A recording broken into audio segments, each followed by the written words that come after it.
Hello everybody and welcome to another silly stream and more exploration of the Battletech CCG meta. If you recall, up to this point we did the first worlds, the original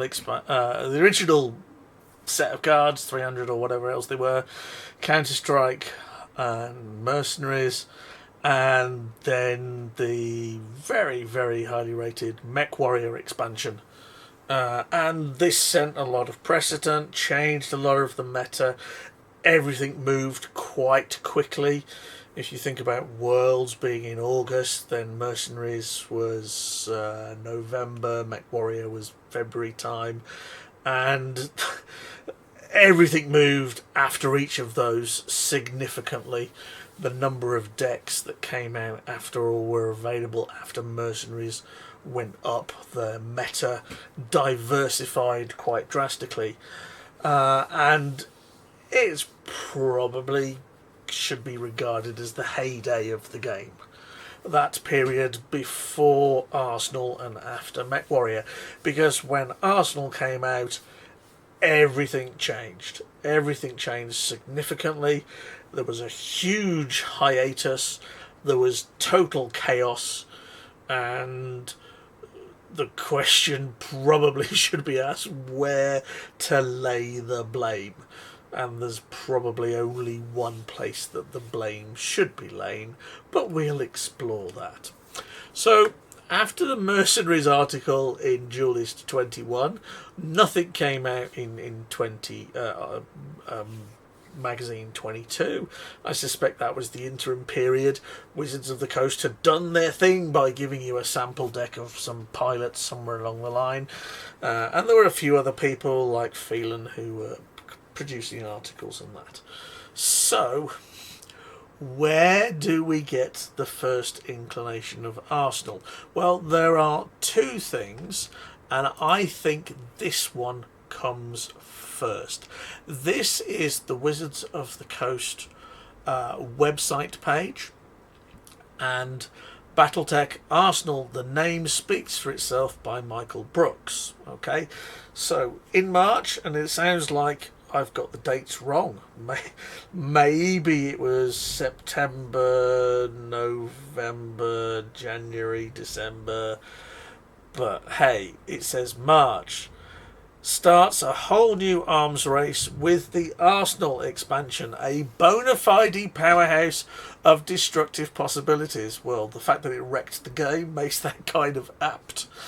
Just as the name implies, Arsenal provides you with a bevy of reinforcements, altered forces, and menacing vehicles that will give your opponent a run for the money. Unless they've got the same, of course. The Arsenal expansion will be issued standard issue for mech commanders who want to be competitive on the battlefield. Fine, okay. So the Arsenal roster includes elementals of the clan variety generally, assault tanks and helicopters and vertical takeoff and landing VTOL capabilities, and helicopters with VTOL capabilities. Okay, so good job the tanks haven't got that, but those are all in a sphere. Vehicles can defend and attack just like mechs, but as in the board game rules, you roll a die every time your vehicle receives damage. So it's a direct port from the board game, tabletop game. If you roll a 6, that vehicle is history. Some of the vehicles have what we also call the dash ability, which allows you to attack with a vehicle during the turn you reveal it. Okay, fine. So it's a direct port. So my first question is, how much playtesting did they do of this? Because I don't think there's much playtesting done at all. I think Mercenaries definitely was in the pipeline before First Worlds. And it wouldn't surprise me if the majority of Mech Warrior, or even all of Mech Warrior, was as well. As we'll see, this set also features the Mech Warrior Peter card, who was the card of the First World Championship. So they must have edited it slightly. Whether it was in existence is another question.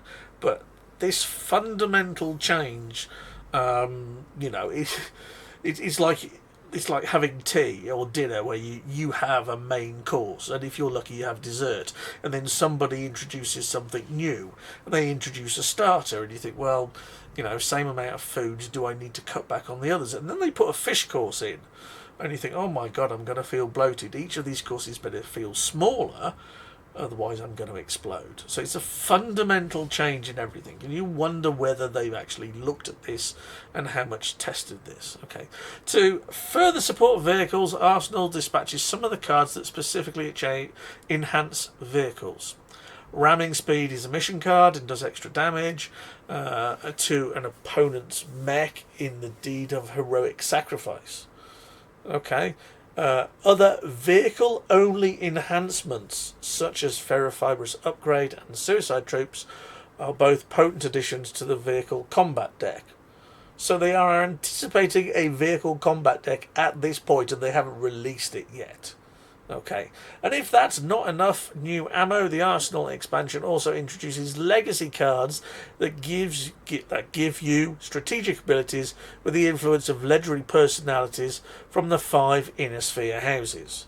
So the Inner Sphere gets vehicles and it gets legacies, and you get Kat Steiner, Hansi Davian, Max Loud, Takashi Kurita, and Janus Marek. Okay, to stay in the game, you're going to need Arsenal at your disposal. For a sneak preview of some of the cards in the Arsenal expansion, visit the Battletech main page every day beginning March the 16th. To stock up on Arsenal, see your local retailer in late March. So, late March release. Alright. Note that the only clan element in here is they mention some elementals. Everything else is vehicles in Inner Sphere. Not that I'm a clanner, I just like to see a balance, and it seems to me that the Inner Sphere get everything, and the clan are the poor man's and get not a great deal. So, on to Duelist 23, and here is the first article, and it's a competition. Here's our nice little Arsenal logo with the elementals on it, and literally they have this, what I can only describe as impossible situation, because the people that have been playing this game have too many resources and most of this is never going to get on the table. Okie dokie. So this is the Arsenal Showdown, and what does it ask you to do? On the top row are your opponent's mechs, on the lower ranks are your mechs and vehicles that make up your units. S missing there. First compare the relative attacks and defenses, then split the forces and teams. You can destroy each of your 5 enemies in one turn and survive. So you have to kill all of this lot with all of this lot. And you've got a Dacier, you've got a Gladiator, you've got a Behemoth, the Turkey Sea and the Kodiak, and you have to kill them with 2 Spartans, a Demolisher, an SRM, Prometheus, a C3 Blackjack, which is really on its own there, probably should be shitting its pants, a Tempest, an Awesome, and a Yellow Jacket. Interesting.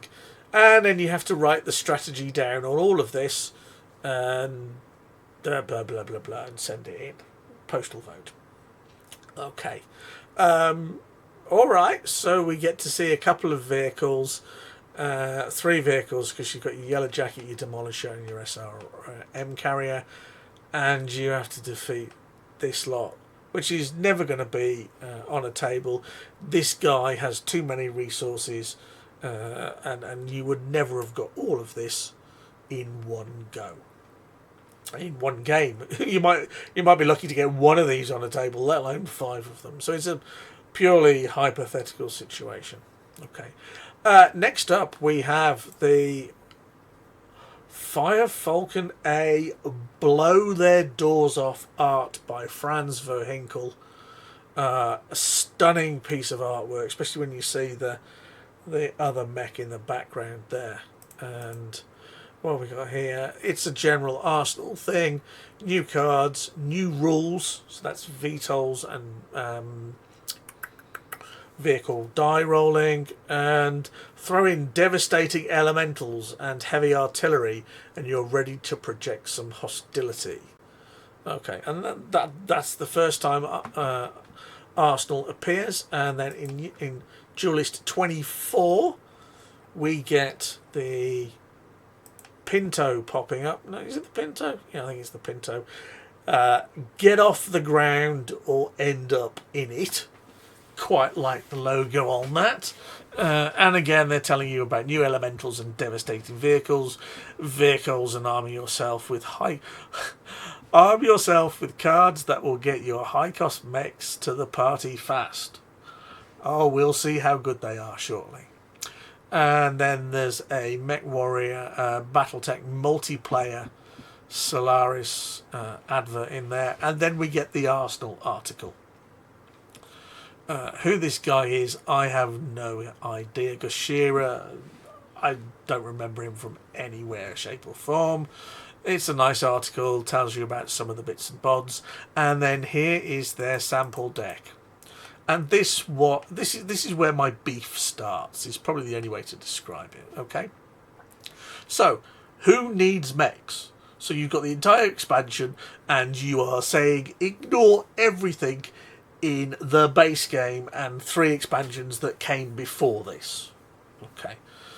3 Saladin, 4 Burke, 3 Galleon, 3 Cavalry, 4 Lightning, 4 Shrek, 3 Demolisher, 3 Behemoths.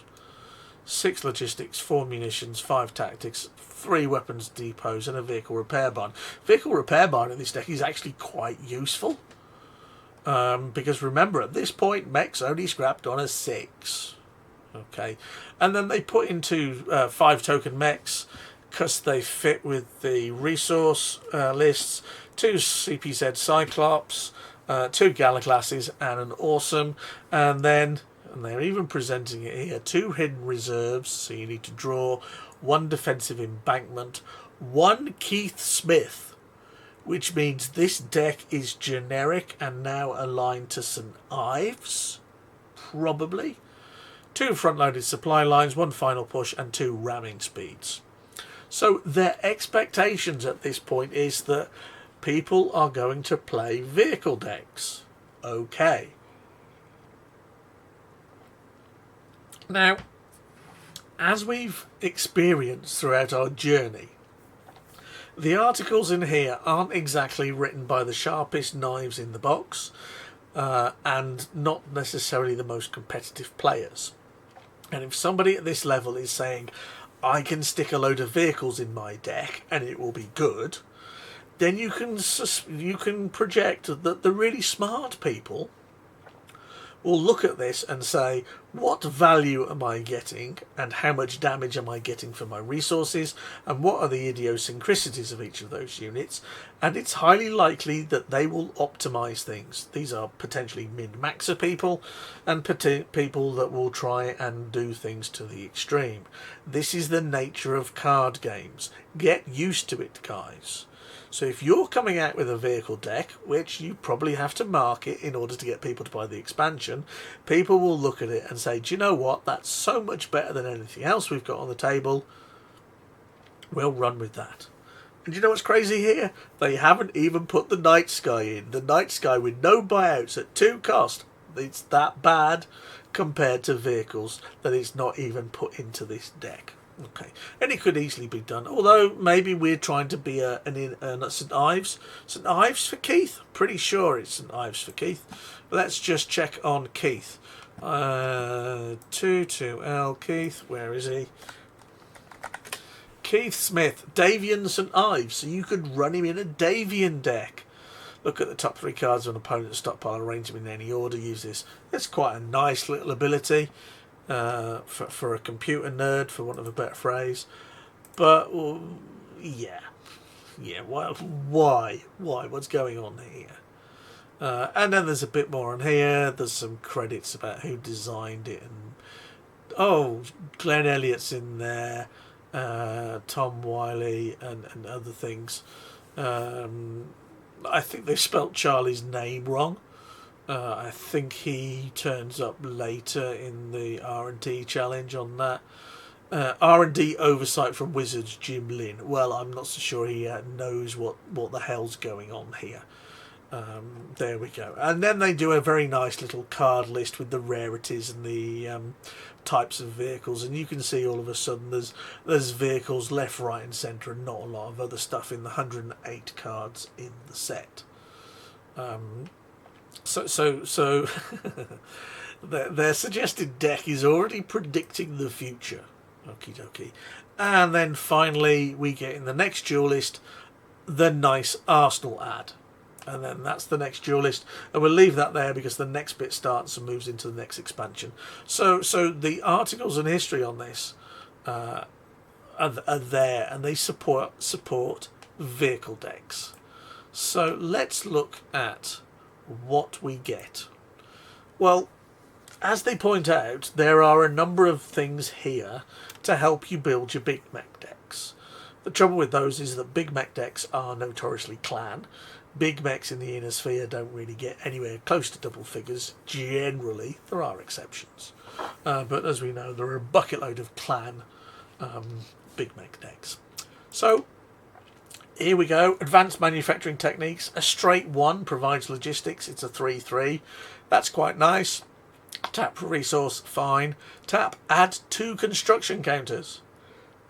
So it's not 2 resources, which limits you to using them for other things, but it's construction counters, which in a lot of cases are the same thing. To a unit under construction with 5 on it, or 3 if it's got 8 on it. So all of a sudden your breakpoints become 7 and 11 for units, because these add construction counters. It's useful. It's decent. It's certainly featured in the interim period of clan big mech decks, and occasionally in the odd inner sphere one, but they became a different thing. So these are the generic cards. So you might say this supports clan, but it's still available to inner sphere. Airdrop supplies, don't even go there. Carpet bombing, play if you have munitions in play. It's a bit of a pain, really. Each mech and vehicle receives 2 damage. Note the wording here, each mech and vehicle.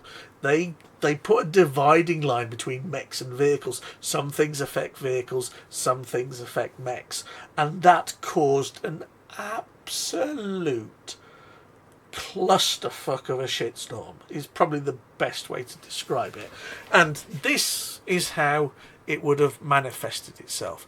Let's take an average staple card, okay, in the game, and let's just take, if I can get the name right. Oh, it's not in Arsenal. So let's just take Pushing the Envelope. Come on, mouse. There we go. Here is Pushing the Envelopes. One of your mechs gets +3 attack and receives 3 damage. Okay. Mech was not vehicle, so you could not play Pushing the Envelope on a vehicle. Okay. Let's look at something crazy. Running battle. This is brilliant. This is play only during battle. For each slow mech, roll a die. 1 to 3, no effect. 4 to 6.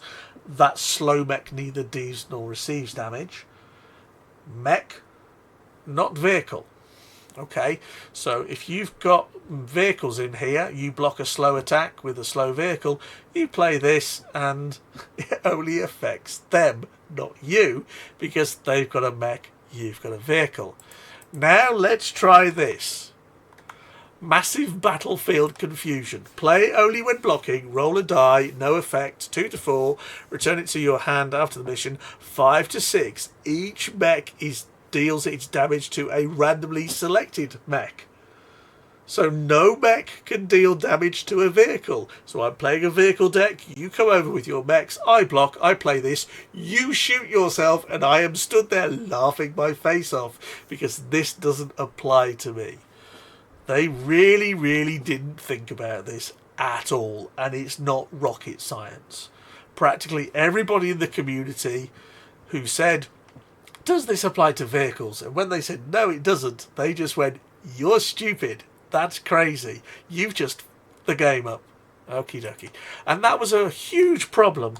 Temp ceasefire. Where are we? Here. Roll a die. Your mechs deal no damage. And you draw a card. All mechs deal no damage. Ha! Brilliant! You can deal no damage to me, and I can just shoot the crap out of you. Brilliant. Absolute mess. Left, right, and centre. Okay. So, let's go back here. So, carpet bombing. Mech and vehicle. Oh my god, they've thought about it. Everything takes 2. Oh, right, you might get a vehicle die roll, but it's a 1 in 6. I played a game against Chester last night. He hit 3 Pintos once, and I rolled a 4. I think I rolled a 4, a 6, and a 4 or something. 1 in 6, 1 died. And that didn't hurt me as much at that point. And that's a 1 in 3, not a 1 in 6. Combat drop is an unfeasibly impossible card to play. Let's not go there. Command circuit. Oh, this is quite juicy. Scrap it, not bad. Draw a card. That's quite good. Draw 3 cards and make 3 deployments. Again, quite reasonable. Seen that used. Although it's a die roll and note it costs you a resource. But then when you're throwing out vehicles left, right and centre with no costs associated with them or very low costs, a resource here and there isn't really nothing. Defensive embankment. Each of your vehicles gets 1 attack and 1 armour. 2 things here. 1 armour doesn't make any difference if it scraps on a 6. But why is it vehicles only? It would be, if this was everything gets +1 attack and +1 armour, this would be great. This would be a really good terrain, and you would consider playing it. But the fact that it's vehicles only, and when vehicles were there and you had vehicle decks, because let's be very honest here, it went from inner sphere swarms to vehicle swarms, and you had 35 vehicles in your deck. This, pretty good. Well worth considering. Okay? Reduce the number of vehicles, you've just slaughtered this card. It's useless. You've nerfed it into existence by nerfing something else. This is one of those side effects. If this said mech or units, this would well be worth considering. This would probably be played over a number of other terrains. Okay. Shame, really. Desert Wasteland. Each vehicle receives 1 damage. So we're in a desert wasteland. It's nice and hot environment. My vehicles warm up. My Kodiak, with the most ridiculous overheat in the game, takes nothing. It's like you've got a bottle of water, so your overheat option doesn't work. Okay, damage from a mech's overheat option is applied to its structure. Oh, it does. So vehicles get right. Completely ignore me. I'm talking at my rear iris. Activating it scraps all terrain cards. Each vehicle receives 1 damage. Damage from a mech's overheat option is applied to that mech's structure instead of its armour.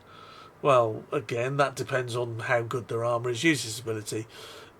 So vehicles taking 1 damage. Why would you play this over Rocky Gorge?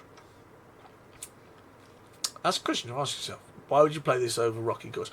Okay, fine. If your opponent's playing an overheating deck, unlike what I said earlier, it has a lot more merits to it. But why would you play this over Rocky Gorge? Why would you play this over Deep Lake?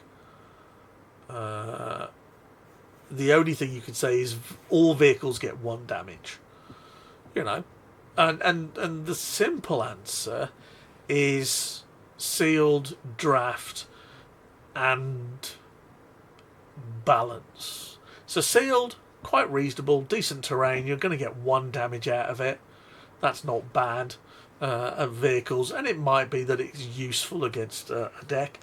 2, you've got to have a variety of cards. You've got to have good cards, you've got to have crap cards, you've got to have situational cards. This is a situational card. And situational cards can turn matches, but they've got to be in the game. And it's like, if every card is good, then there's no need for balance, because if I don't pick option A, I pick option B or option C or option D. And then there's no difference between them. And then the game becomes a game of rock, paper, scissors. Or picking the thing that you like over picking the thing that's good or bad. Okay. Diamond Wheels is the resource version of Command Circuit. Command Circuit is draw and deploy. Diamond Wheels is get a bucket load of numbers. This is not the answer to big mech decks by a long way.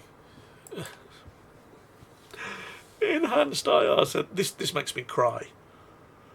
I look at this card and I cry that in Arsenal they still think that speed and clan speed is an issue in the game, to the extent that they produce this card only on a mech. That mech can attack or block mech with overheat regardless of other mech's speed.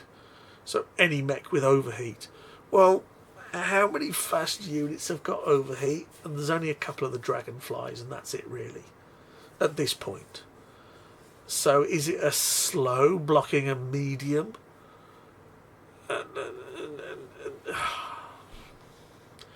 Use it for something else. It's binder fodder. Ferrofibrous upgrade. I've mentioned this one in the past. It can be used to prevent it. It's a free draw. It's a free deploy. It was a deck cycler when it was used. Fire from cover is a nice little mission. Choose one of your units, gets +1 attack, prevent 1 damage. It's okay.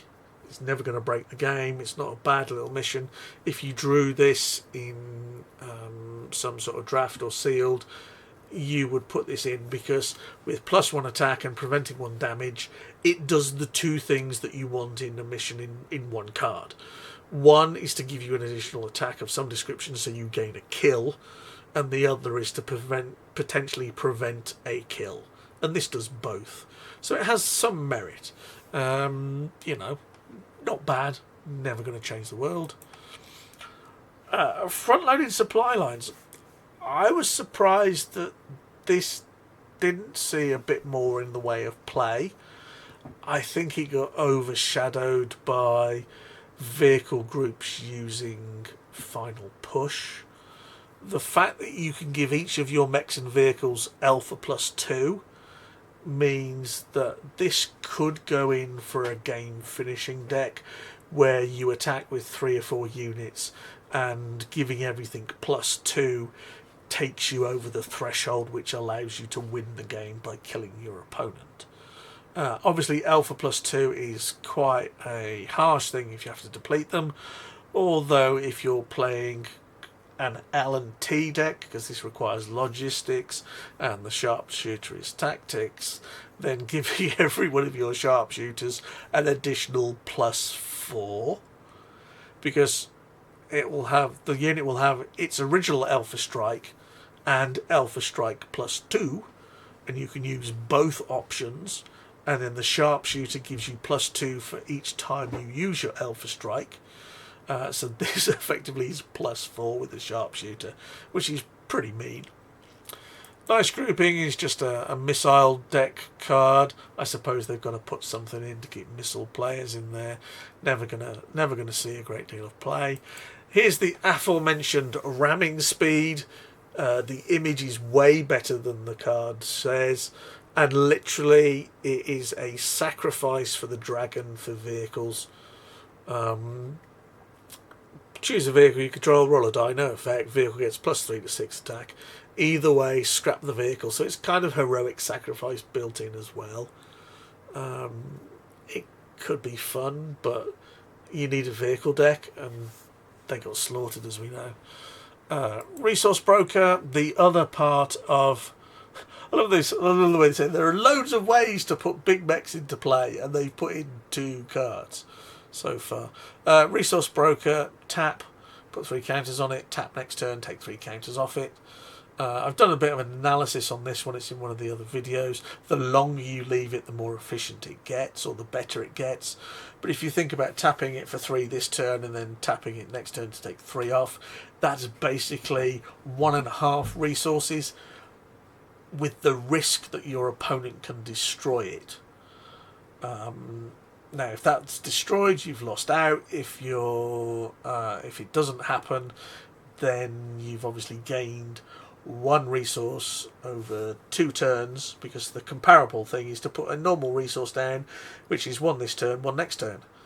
And then with this one, you put it down, and then you get 3 back next turn, but 1 of them is the cost of this, and 1 of them is the resource you would have got next turn, so you're generating 1 resource over 2 turns, half a resource.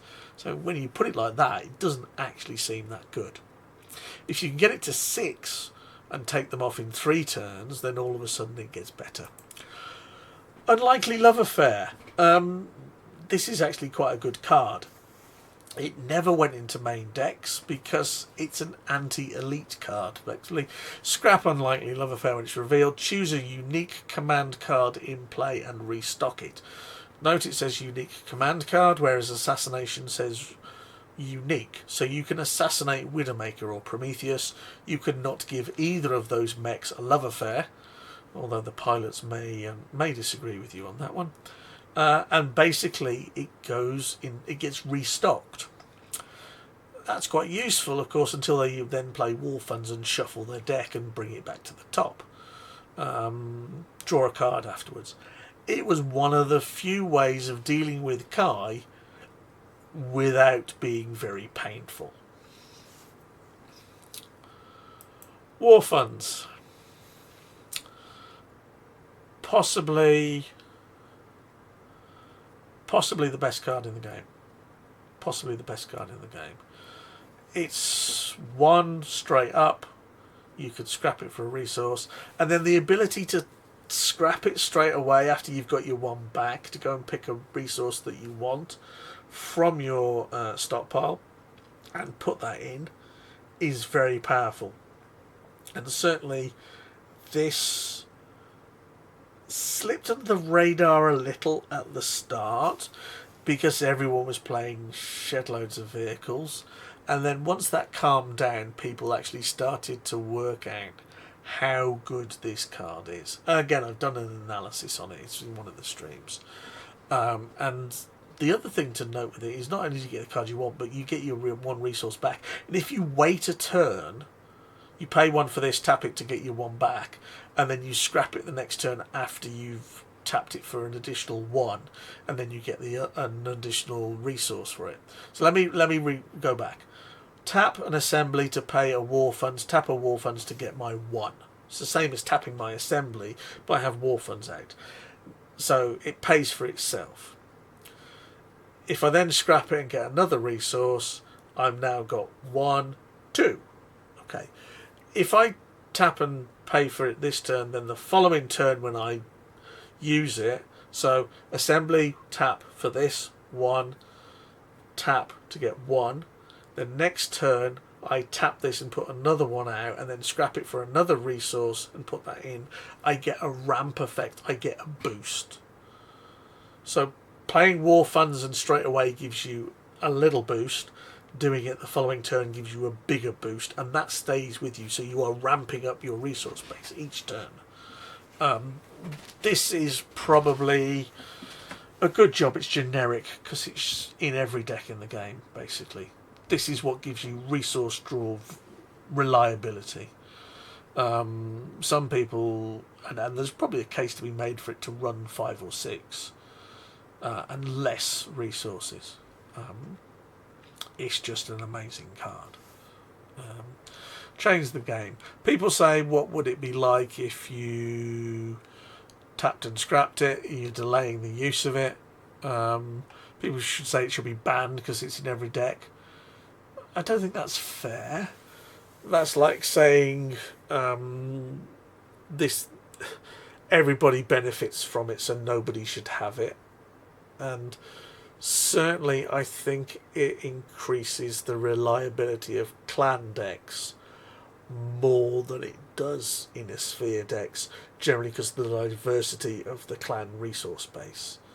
So it's probably angled more towards clan than in a sphere, or at least the reliability of that. And then Weapons Depot. Another one of the dual asset resources, costs 1, 3 and 3, easy to kill, but it gives you L and M, which surprisingly are the two resource types that are required for vehicle decks. So some people even ran this. So, right then, let's have a look at what the clan got. So, clan elementals, yay, they're great. Oh, there's 4 of them. There is the Berserk, which is a little expensive at 3/3L. All battle armor can only block in conjunction with another unit, whether it's 2 battle armor or a battle armor and a mech.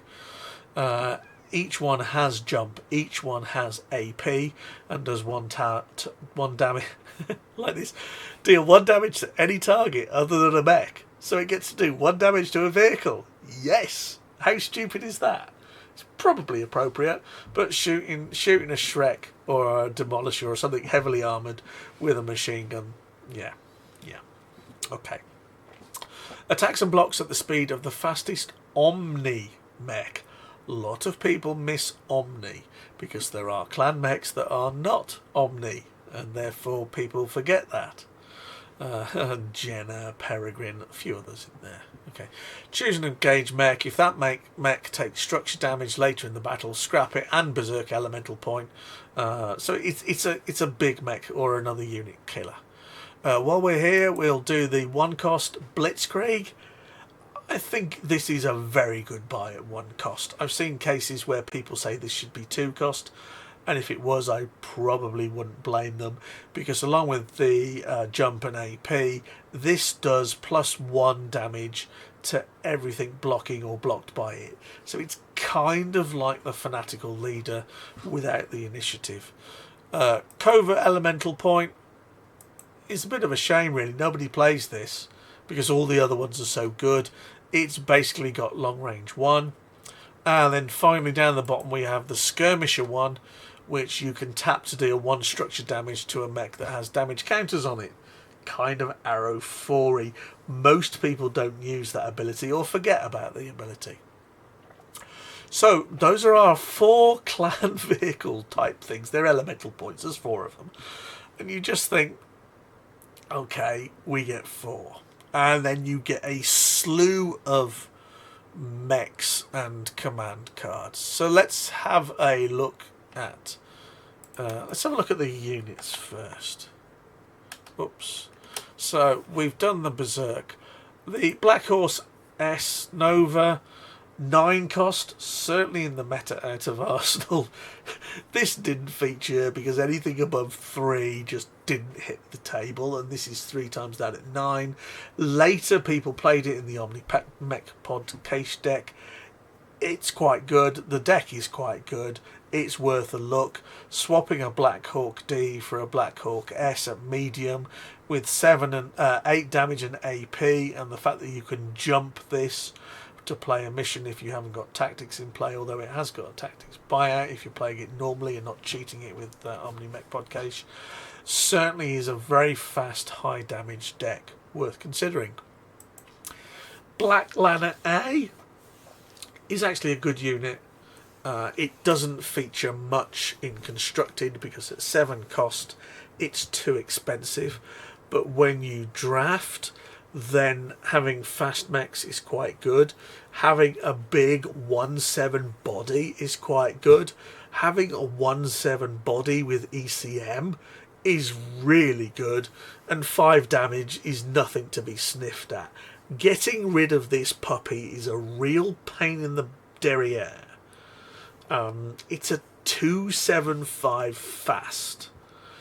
At 5 damage, it's going to hurt most units opposing it, and at 2/7, it's really awkward to kill, and most of the other tricks go out of the window. It's a 55 tonner, so using some of the tonnage missions to deal damage to it's awkward. Getting to 9 damage is 3 Dasher Primes, and this will kill 2 of them and hurt the other one if you don't play any missions. So you're potentially trading 2 for 1 at least, maybe even 3. And the ECM applies to everything else alongside it. It's a shame at 7 cost you don't see it in the game, but in the normal constructed environment. But in draft, this is really good. Anybody getting an Arsenal booster in draft and not getting one of these because they're common is probably pretty pissed off. Berserk Elemental Point we've mentioned. Cauldron-born Prime, 275. So basically the same armor structure as the Black Lanner. Black Lanner 8. 175 with ECM, Cauldron-born 5, 275. It's a 6/3A 2M with long range 2 moderate, and then the Black Lanner is 1 more with a tactics buyout and fast. And you definitely feel that the Cauldron-born got the shit end of the stick here. He's got an M buyout because he's got a Gauss rifle and 10 LRMs and an AC5. Okay, why has he got an assembly buyout? If this was a 6/3A, would you play this over Man of War Prime? And you possibly would. Possibly would because of the 5 damage. If it was a straight 6, like the Thors, you'd be thinking, that's not bad money. But with 3A, 2M on it, no. Good in draft. 2 long range, very nice in draft, and a good moderate durable body with decent damage. This is a decent card in that format. It never saw constructive play, just impossible to get on the table basically. Dacius, yeah, big 4/11/11 alpha 3 jump AP 15 with 4 in A, L and M buyouts. Yeah, all wrong. Fire Falcon A. Nice to see Jade Falcon getting some fast units. What took them so long to do it? 1 for a 042 isn't bad at all. Compare it to the Pinto, which is a 042 dash for 2/2T. And this is 1/2M. It seems quite well costed in that respect. The M is a bit of a pain, but if you want a fast blocker in a munitions based deck, then paying 1 for this isn't bad at all. If you think about it, at 142 it's the same as a Mongoose, which is a 132, which is 1/3A, so it's not badly costed. Fire Falcon C. And then this is where the Fire Falcons started getting a little obscene, because this is a 044, okay, 04 again, alright, 4 damage, very nice, AP on top of it, 5 damage, and it's a straight 4, no buyouts, quite nice, but paying 4 for a 04, okay, it gives out 4 damage, you feel a bit aggrieved when this gets picked off by, I don't know, 2 Spider Reviseds, and this can only kill 1 of them. So because of the 04 damage, the 04 armor structure, it's possibly a little easy to kill, and 4 damage isn't enough to probably take both units down, so you end up trading 2 cost unit for a 4 cost unit, and you just feel that doesn't quite work. Get this through to the stockpile on its own and unopposed it, you're feeling you're having a good day. But if you trade it into fast inner sphere mechs and it dies and only takes one of them with you, you feel that you haven't got your money back. And the same goes for the Prime, a 0-4 again. 5 damage plus 1 attack, great, if you can get it through. If you can't get it through, it's going to exchange, and probably badly. Grendel D, 164, overheat 2+2, jumper 6, 4A, 4T. 4A and 4T is really horrible buyouts. I don't think there are any other fast mechs that have got 4 cost buyouts. You know, the Phantom A is only 3, 3 and 3 if I remember rightly for a fast unit. And normally the buyouts on fast units go up to 3.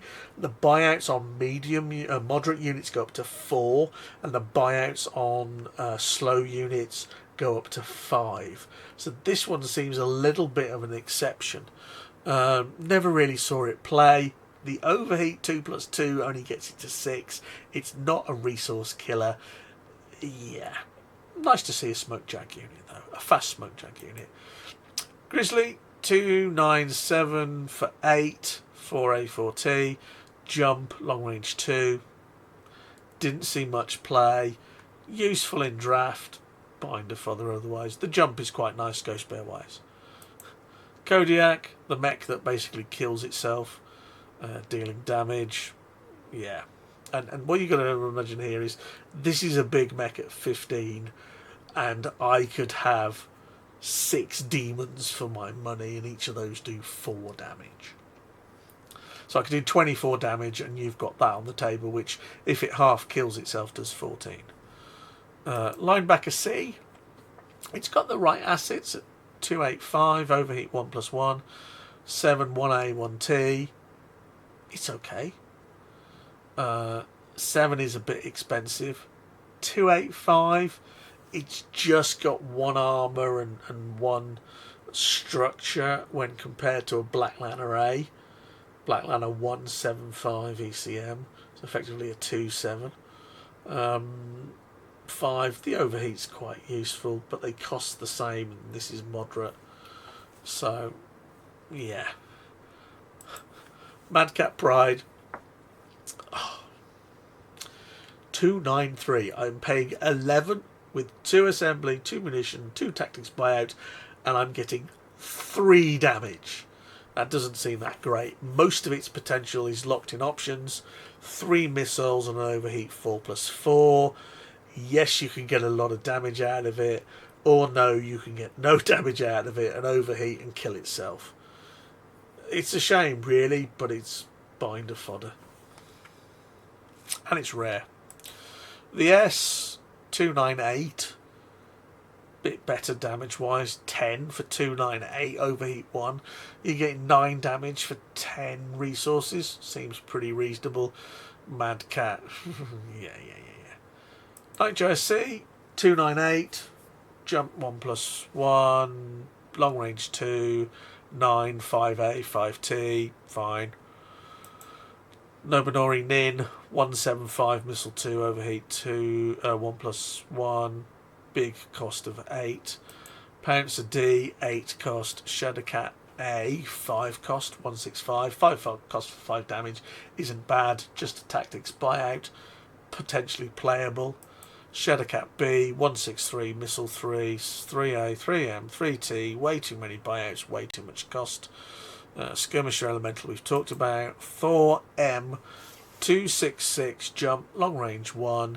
6 for 6 is okay. 3A, 3L and 3T.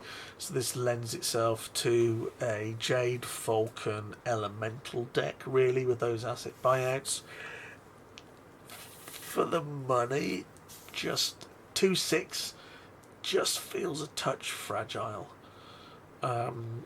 And certainly if you get this in your opening hand and you haven't got the resources to pay the buyouts, it's very expensive. Imagine paying 12 for this because you've only got assembly on the table. That's a lot to pay. And finally, the Uller 045, great damage on that with jump, 3, 2M, 2T. It's okay. It's a bit more ullery. Again, it's how that trades in and out. Is it possible to trade this 2 for 1? If that's the case, then you're on a winner. If it only trades 1 for 1, then the chances are you're feeling a little aggrieved. And those are the clan units. Let's look at the other things. So we've got the commands. And this is the other thing that they said were, well, brilliant, the clans get trials. Woo, whoopee-doo, great. And then you look at them and you think, oh, that's a bit underwhelming. We'll give Peter his due. Here's the Mech Warrior Peter card. This obviously got added because they needed to do the art for him and include him in the set. Whether the set had already been made and it was a placeholder, who's to say? He's a +1 initiative, and mech piloted by Mech Warrior Peter may deal any amount of its damage to the target. Use this ability only if that mech is fast and only if blocked. Basically giving it long range whatever the damage is. That's quite useful. That's quite nice. You know, good in draft. Potentially good in a deck if you just need something to push stuff. So it's not the end of the world. It's possibly not the best card. It is playable and usable. Right then, let's look at the trials. Bloodright. 1 3p, and all of a sudden you're cringing because of the politics buyout and its clan. Search your stockpile for a pilot, deploy that card and activate it without paying its construction cost. Doesn't count as a deployment. Shuffle your stockpile. So this is any pilot, so you could use this to pull out a unique, but compare this to Solaris. This is one use. You get to draw your pilot, which is good. Deploy it and activate it without paying its cost. That's good. But the P is counterintuitive, unless you're running an AT deck, probably. Otherwise, if you're running A, M, T and P with this, your deck gets really, really hard to put together. And then consider Solaris. You have to draw your pilot, but you put them into play for free. It gives a resource. It's a permanent thing on the table. It's 1 for T, and it's a 5/3 armor structure with 1 damage on it. It's durable. It's a pain to get rid of. If this is the clan Solaris substitute, Wizards have got a lot to answer for because they're not even close. Trial of Grievance, something described as the God card. It costs you 0. Well, can't be bad. It gives you all of the assets this turn. It doesn't count as a deployment, and it gives you a draw. So this is one of the few tools that clan has to escalate or advance production of units, deal with buyouts, and try and keep up with free deploy elements. Decent. Trial of Position. When it's revealed, search your stockpile for a mech, show that to all players, deploy it. It doesn't count as a deployment. So I can get my mech, fine. Put it on the table, fine. I still have to pay for it. So I can see uses for it if you want a specific mech. But the problem is paying for that mech. If you've got a big mech deck and you've got resources left, right and centre, then this is quite useful. But you're probably not going to run 6 of these in a deck. You might run 1 or 2 if you want a specifics. Unless you're coming up with some janky combo somewhere along the line. And yeah, I know. That's kind of ironic with me saying it. Trial of Possession. This makes me laugh. Okay. Scrap when revealed. Gain control of any it's the refusal that makes me laugh. Non-unique clan card your opponent controls and untap it. So for 7 resources, you can get anything that your opponent controls if there isn't a unique on it. So you can't get Widowmaker. But you can get any other unit, which if it happens to have a pilot on it, scraps the pilot. If it happens to have any enhancement on it, I believe they come with the unit, which makes this quite good. The big problem is that this is a clan card that deals with clan decks. And the chances are in the meta at the time you wouldn't be in that position because there are very few clan decks around because everyone was playing with little inner sphere tanks and pretending they were on one of those miniature games. And then finally Trial of Refusal. This is a crazy card. 1/3p, Trial of Refusal is revealed. Until the beginning of your next turn, clan mechs cannot go on missions. Gain an additional deployment. So for 1/3p, you can you can lock your opponent out. You can lock your opponent out for 1/3p if you're clan. And that's crazy. But then that gets even crazier when you get an alliance and you can put this in the sideboard of an Ark Royal Defence Cordon deck, which are notionally half wolf. And you put 4 of these in the sideboard, and basically if you play any clan deck and you're playing politics anyway because you're playing ARDC, you can literally lock any clan deck out of the game, and then you just, I don't know, aerospace fighter them to death or something or other. Clan mechs cannot go on missions. So then you play Khan Vlad. Forget misrouted command, you play this and Khan Vlad, and they can't attack. So that just absolutely slaughters any clan deck. So Wizards have given clan the ability to beat themselves up and hamstring themselves. Left on the agenda we have clan missions. There are 2 of them. It was nice to see clan only missions. Jade Falcon, the very, very good Steel Talons. A roll a die. Opposing mech opponent chooses a mech, or you choose a mech. Remove that mech from battle. As I've been chastised recently, the battle bit means that it has to be a battle. It can be quite good. It can save your own mech. If you roll the die wrong, it can shoot you in the foot, but it's pretty good. Strength of the Bear, double the total armor values of each of your mechs. What? Where does this come from? How is this useful? What were they thinking? It's like they've got some good artwork, and there isn't even a mech on this. There's just a load of people stabbing this bear with broom handles.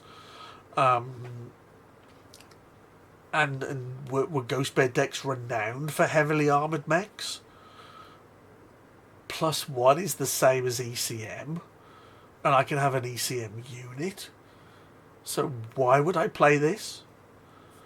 So I don't understand what they were thinking of with this. So I think that's done all of the clan units. Clan cards. There were 32 clan cards. There were, hold on a minute, generic, there were 18. So that's 50 generic and clan cards in the expansion, which leaves 58 inner sphere only, which seems completely unbalanced. Again, clan get 30, inner sphere get 60 or 50. And they're twice as much. And, you know, as I said, not that I'm a clanner. I'm not. I'm there for balance. So let's do the inner sphere missions. Simply, inner sphere missions had 2. Final push, which is very good. Play only when blocked. Each of your mechs and vehicles, they get to play with the vehicles, can deal 2 to the target. You're giving everything long range 2. And Castle Defense, which in this meta isn't playable really, or is not played. Prevent 2 damage to each guarding mech. That requires you to guard. In the normal version of the game, then this isn't very useful. If you're playing the TCG refusal, revival, whatever it's called now, it changes its name very often, version where everything can guard and not tap, which is pure stupidity really. Preventing 2 damage to each unit is very strong. It just means you can sit there and everything that comes across gets slaughtered, etc, etc. So the clan mission's not particularly good. Let's look at the command. Let's look at the mechs. Yes. Yes, I changed my mind. We're going to do mech, and that needs to be in the keyword box, not the type box, because units are different. So let's put mech in here. So surprisingly, the Inner Sphere only got 5 mechs, but they're pretty good.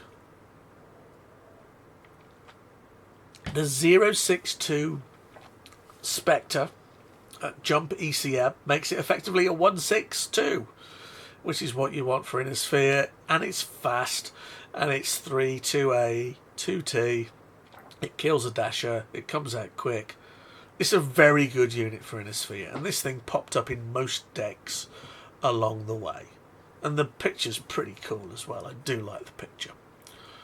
Spartan, 384, a little low on the damage, but for 7, you compare this to the linebacker, it's 3.8, whereas the linebacker is 2.7 or 2.8.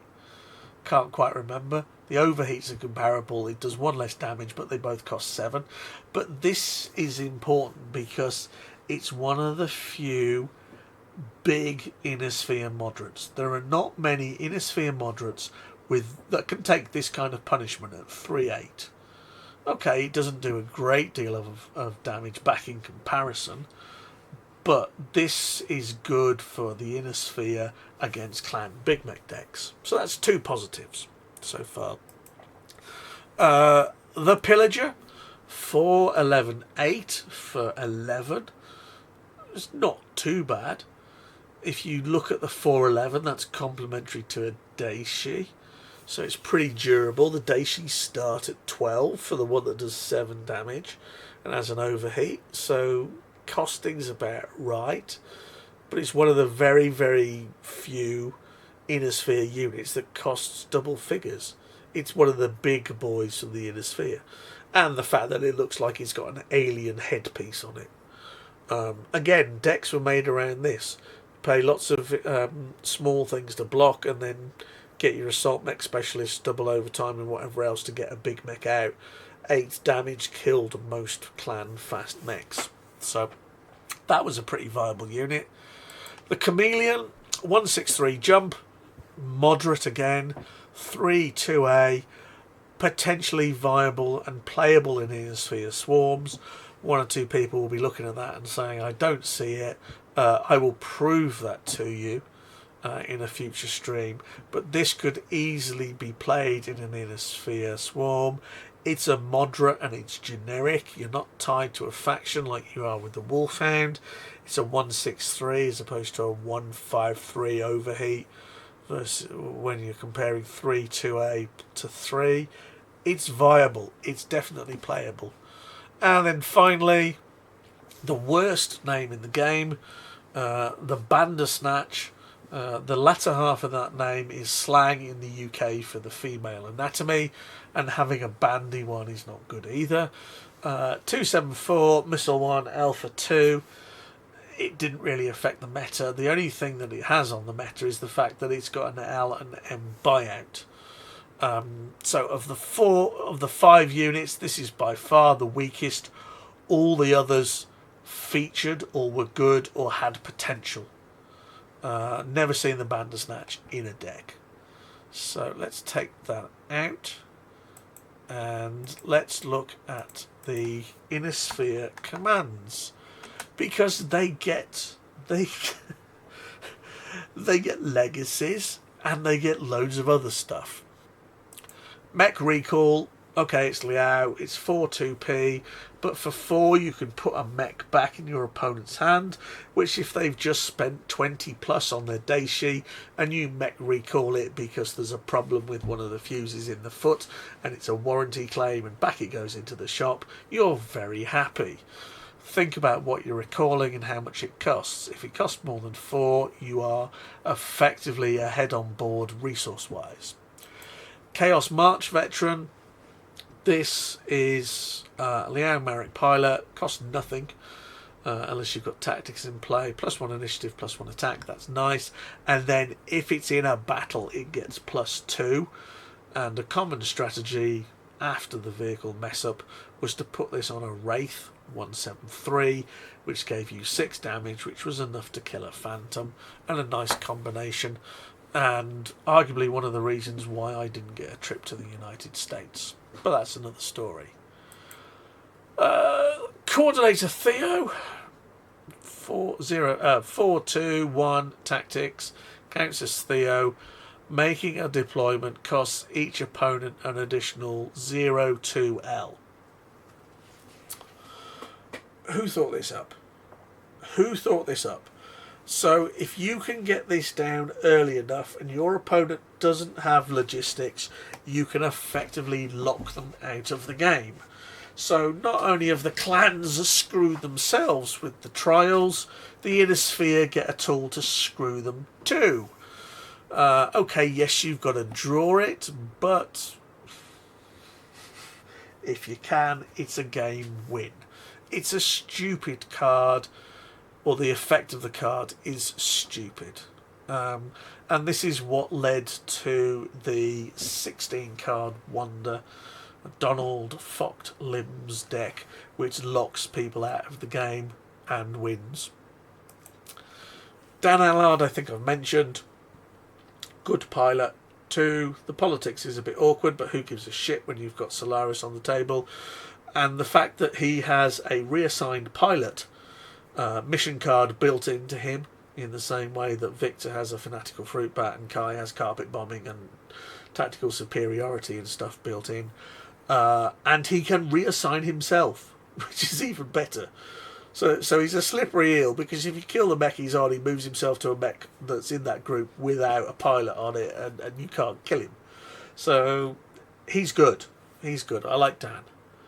Doc Trevina, prevent 2 damage to each of your fast mechs. Yeah, don't really see it. Don't really see it. The O'Bannon sisters, Elizabeth and Tanya. These are your buy one get one free. They are both +1 initiative, +2 attack. They do not work with Solaris contracts because you have to activate these. Solaris contracts bypasses that and puts them into play without it. So the trick was that you put one in play with Solaris contracts, and when it got killed, you put the other one into play and drew the one that had already died from the scrap heap and put it in your hand or out to play. Yes, be careful with the ordering, but very good. Hansi Davian's legacy did not change the meta in any way, shape or form. Choose an attacking mech, it gets +2 armour. Why? Why are you giving it +2 armour? What does +2 armour do to an attacking mech? There I am with my Banshee going through on the stockpile on my own, and you give me +2 armour. And I'm attacking. +2 armour when I'm defending is a lot better. At least it's useful. If I'm attacking, my opponent lets me through. What do I care about armour? Oh, you might say on the Banshee, the overheat. Yeah, wibble. Yeah. Holovid frame up is just a kind of Laus Steiner way to deal with uniques. At 2-4p, it was too expensive. Hot loaded LRMs sounds like a good thing. Read the card, put it back. Jade Monkey, actually better than people give it credit for. For 0-1 politics, you get to put a pilot or command back in your hand.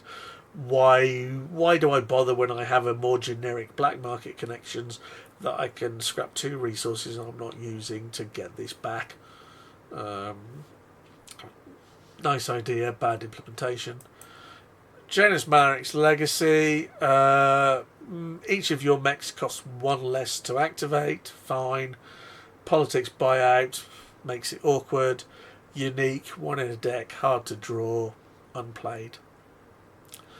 Gerald Cranston counts as Galen Cox. Choose an opponent. Opponent may not play mission cards.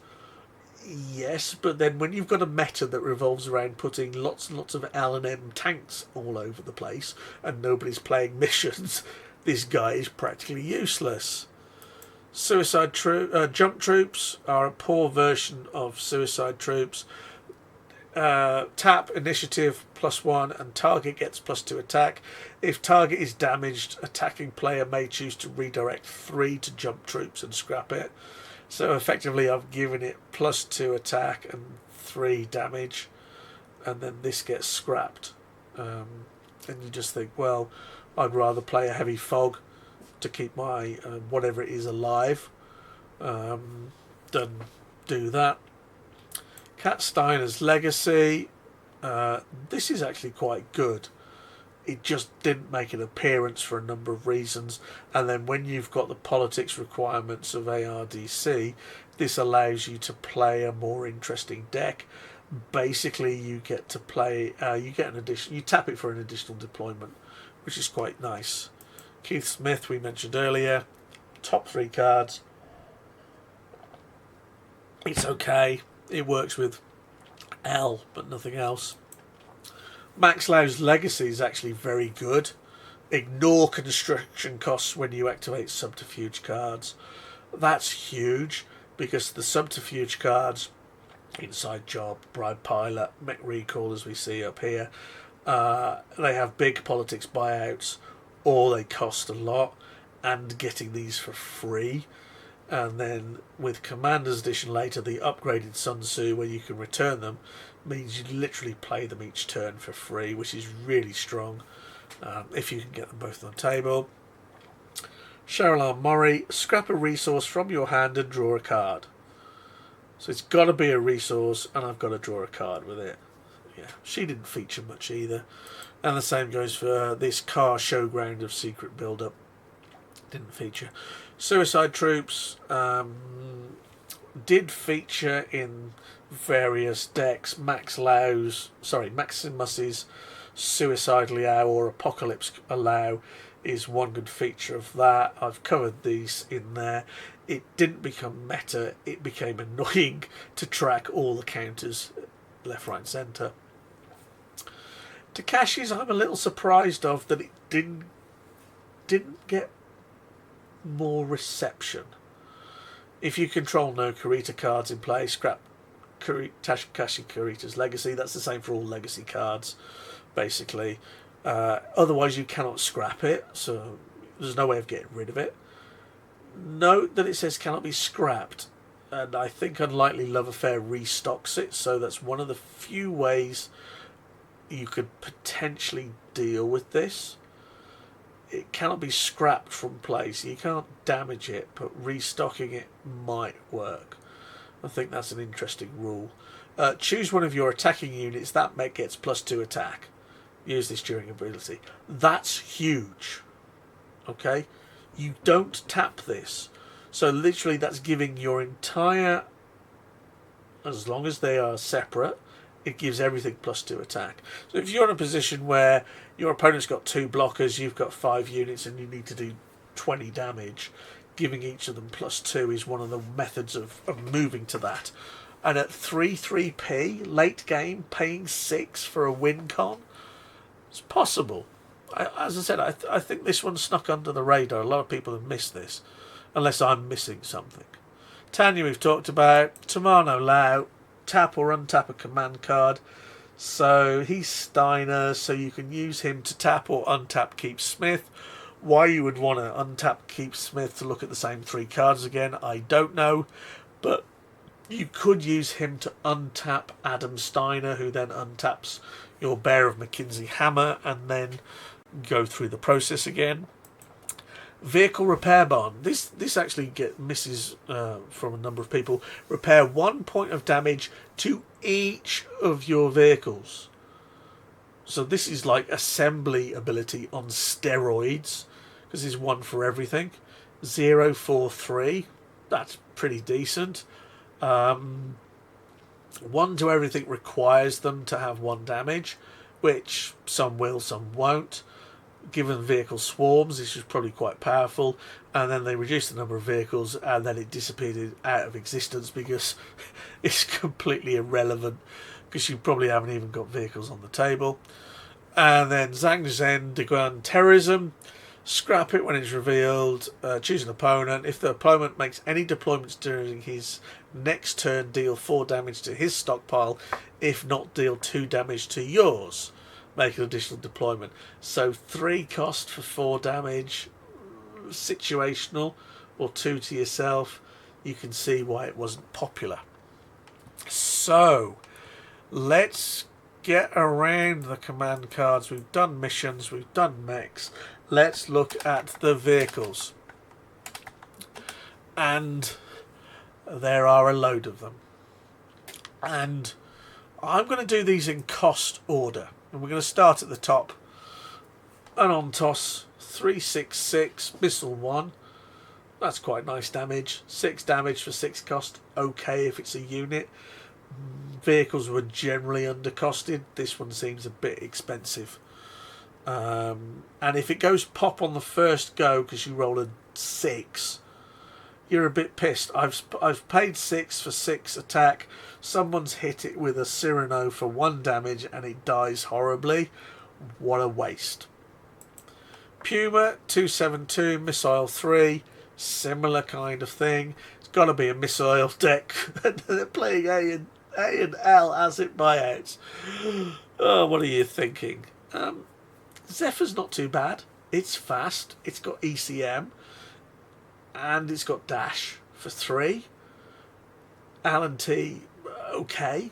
So it's a 253 dash for 5. The stats aren't great with 3 damage for 5 resources. But it's fast, it's durable. If your die rolls are good, a 253 dash for 5.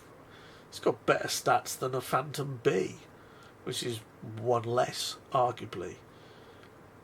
I don't think this is going to change the world, but I certainly think it's a bit better than what people think.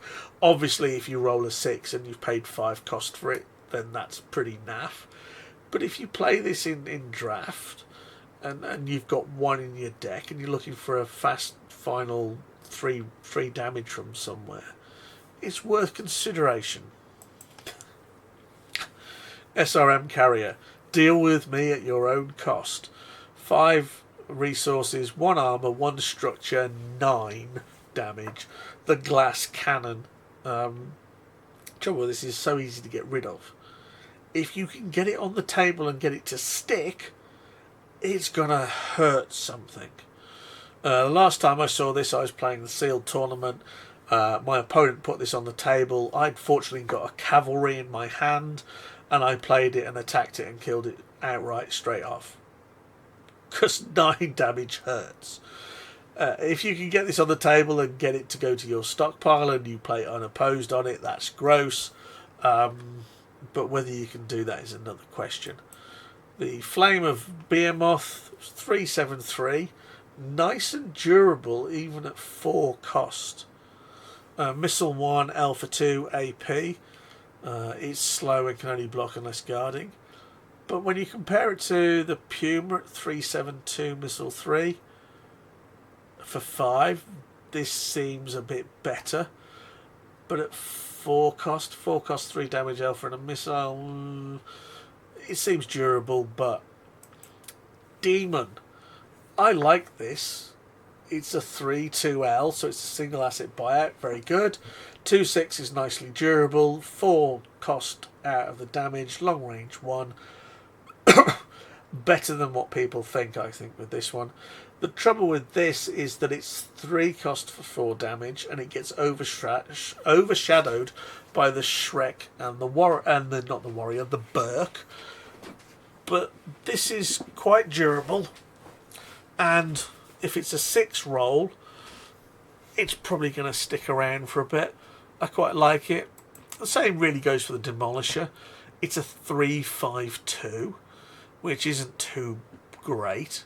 2 damage for 3 attack, but the Alpha 4 means that whatever's going to attack it probably is going to die. So, you know, again, both of these are quite reasonable. I think there's more. The Demolisher's all 1. If you can get it through, great, and alpha it. But once it's alphaed, it's vulnerable. The Demon is arguably the better unit because of that, and you're doing a regular 4, resource killing, etc., etc. But Demolisher's not bad at all. And at this point, this is where the vehicle line cuts. At 3 cost, the risk of doing 2 damage and dying straight away from a die roll is unpalatable. Doing 2 damage, and in this case with the Pinto dash for 2, is not bad at all. This is effectively a VTOL Dasher Prime. It's 0-4 instead of 0-2. It does 2 damage instead of 3. It's that kind of effect. And for 2 resources, if you dash and get 2 damage out of it and it dies, you don't feel too bad. So the cutoff when it comes to units or vehicles is normally the difference between 2 cost and 3 cost. Everything above 3 cost, you get really fed up when they die straight away. If it's 2 cost, you generally think, well, I've got my damage out of that and it's a fair trade. That's not too bad. I don't feel like I've been ripped off. I feel like I've got my money's worth. With the obvious exception of the Ondos, going straight onto this, because it's got Missile 3 and it's A and L again, like the Puma, and you want M for munitions. Who designed this rubbish? 3-4 is nicely durable, no damage, sucks. 3 missile rolls could be brilliant, it could be bad, it's not played. Shrek. 2 cost, it's a 3-3, 4 damage. Okay, 1L, 2T. You get a lot of bang for your buck for this, and it's even got long range. Good unit. Partisan is the C3 one. Yes, it works with C3. It's the only L-based unit in C3, so you're running logistics purely to put this in your deck. 3-4-2 isn't great, but then when you add C3 on it, it becomes a 3-4-4. Which is very comparable to the Shrek. And then you've got Alpha 2 on top of it, if you need it. That's quite a lot of bang out of that. Although, I agree that some of that bang is purely situational. Lightning. And I've got to liken this to the Jenna because they're both orange. Even though they are both 0-3-3s. The Jenna is 3-2M, the Lightning is 2-1L-1T. Both dash, both fast. Alan T's a bit awkward, but if you can draw them, it's a good unit. It's a good trade. Nightshade for 1, 0-2-1 with ECM, so effectively it's a 1-2 or a 0-3, taking 3 to do. It only does 1 damage, it only does 1. I don't play it because it only does 1 damage unless I've got something specific in there. Magi is slow. Really durable at 2-7. 2 damage is not to be sniffed at. 1-2L. If you drew this and you were playing in draft, you would think, well, 2 damage. If I roll nicely, then it's going to hang around.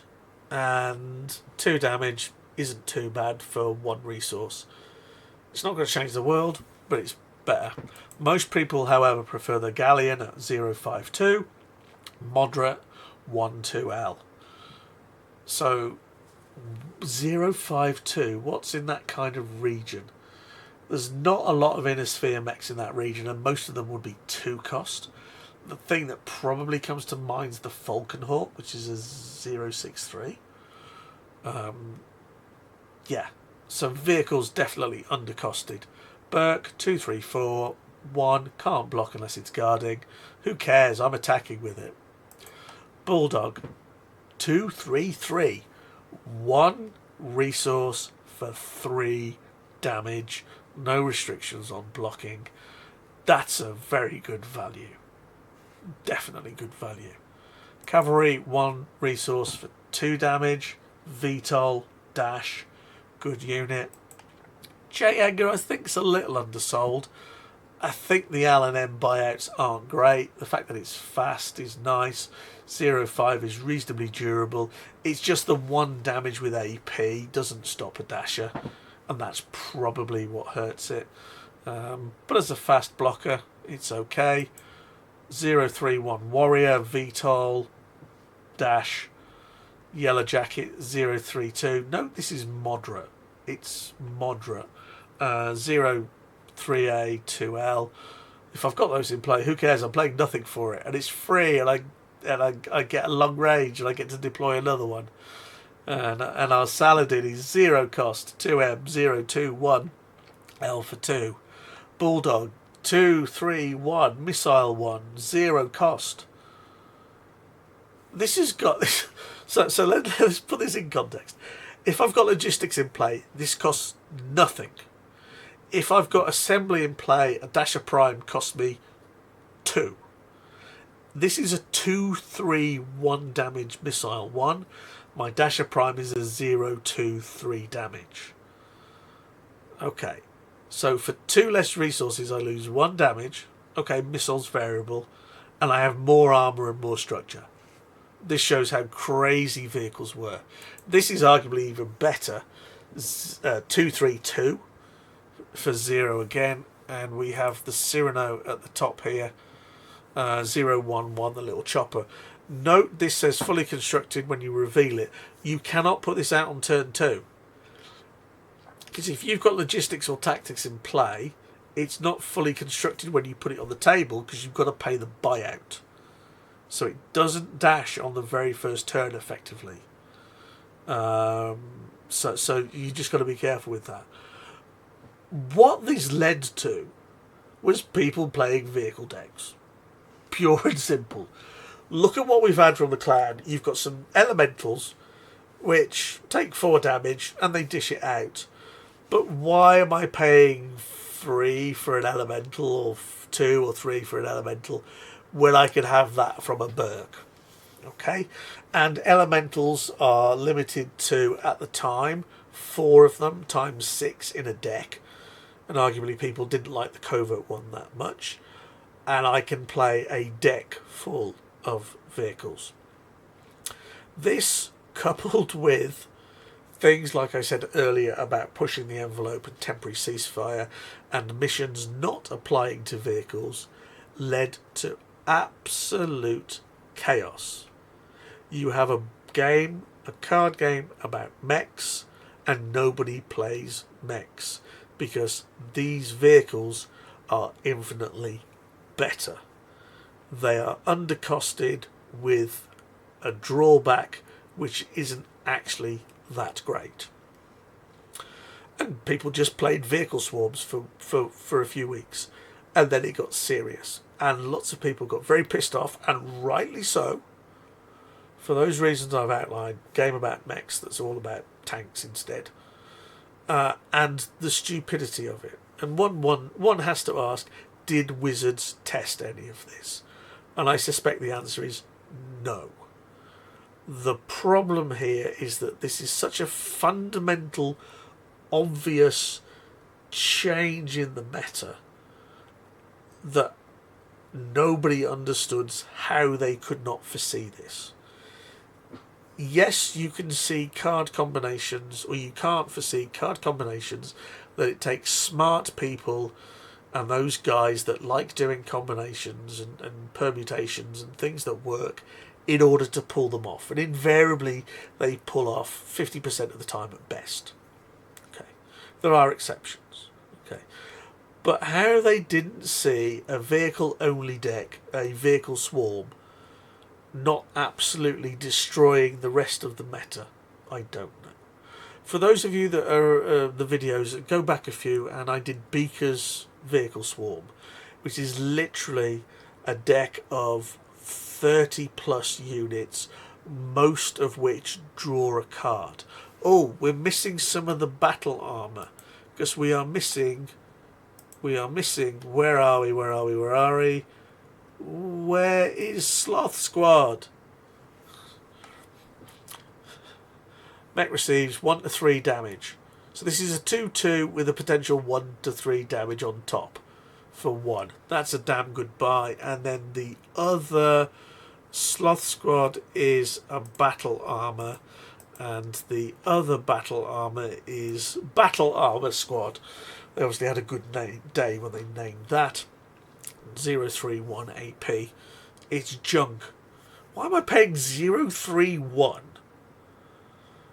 for 031 AP for something that gives me a free deploy, which is very nice, but requires me to attack with an Omni mech.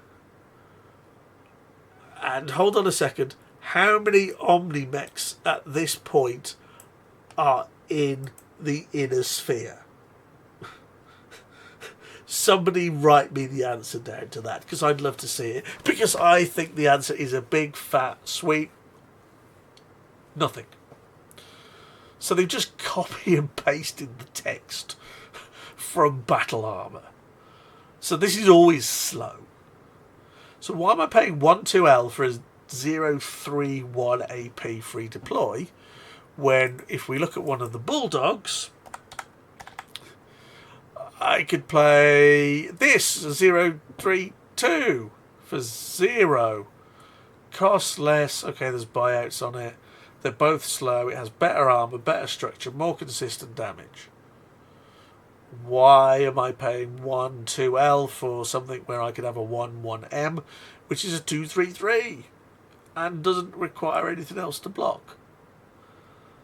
So they made a right mess of it. They didn't play test it, and a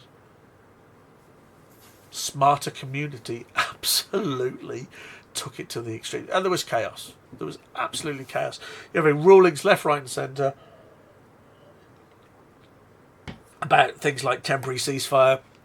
Oh, you're playing a mech, deck of mechs, so that doesn't apply to you, but it applies to the vehicles. The vehicles can deal damage and kill everything off. It was just a complete joke.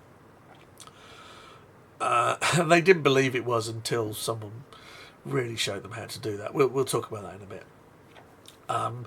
So what happened? Well, as I said, everyone was up in arms. They had to do something about it.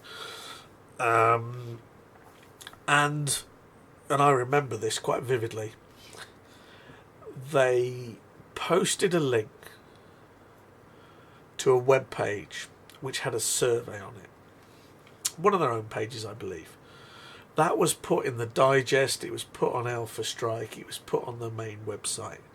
And basically they invited players to give feedback and select an option for going forward.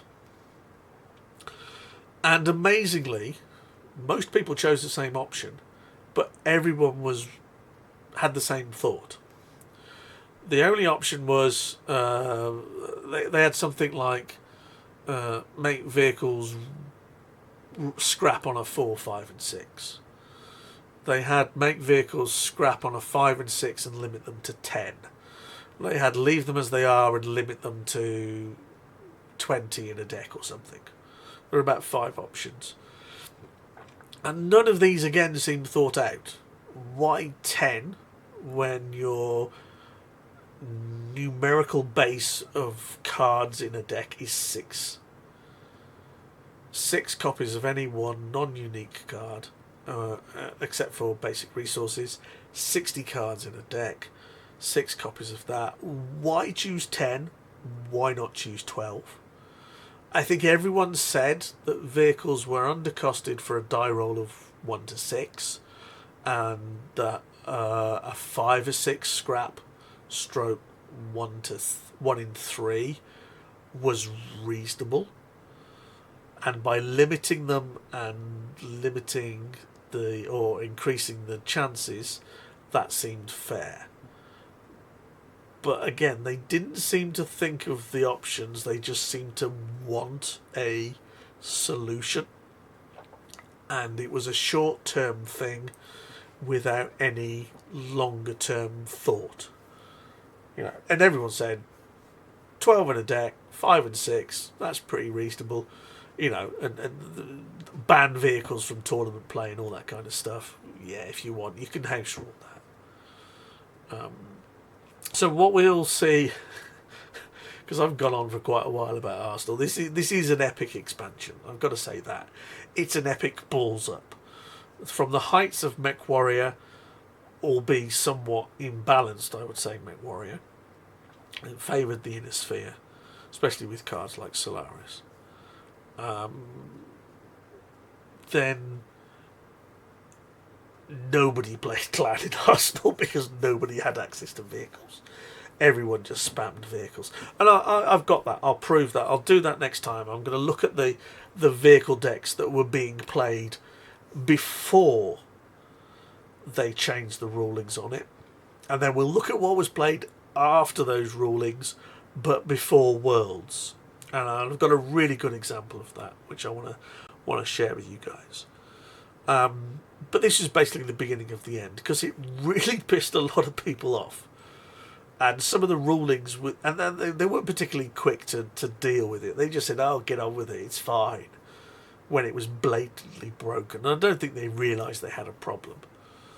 And in that time, a lot of people moved on, because they looked at that and said, "Do you know what? That's not good enough." And the playtesting on Arsenal wasn't, and the design behind Arsenal wasn't, and they didn't look at the creativity of the player base and whatever else. So anyway, next time we will continue our exploration of Arsenal. We will look at some of those vehicle decks. For those of you that are keen at the moment, take a look at Beaker's Vehicle Swarm. That was on there. If you want alternatives, then Barry Young's Morgan Kell and the Seven Dwarfs, which uses diamond wheels, which only came out in the Arsenal set. That's up there as well. There are a few others splattered around. But you know, that's going to be next time. I'm hoping to get that one in before Christmas, because I've got some pre-recorded stuff that's already there, ready to go, to release over the Christmas period. So anyway, right. That's Arsenal. That's the mess that was Arsenal, and how they screwed things up. What was good, what was bad. Some of it was good, some of it was bad. I've reviewed the Arsenal cards as well, so if you're interested in more in-depth stuff, then the Arsenal card review is listed on the on YouTube, and you can go and find those out. But until next time, where, as I said, we will do the deck meta. Thank you for listening to my name burblage and whinging about Arsenal. And it was a right mess. And we'll see the mess when we look at the article about fixing things in Commander's Edition, where they took that to the extreme and went OTT and got greedy. But that's another story and for another time. So anyway, I'm done. Stick a fork in me. I will see you again soon on another day for another $1 and another Battletech CCG stream, and we will continue the meta. But until that point, look after yourselves and take care, because it's a big bad world out there.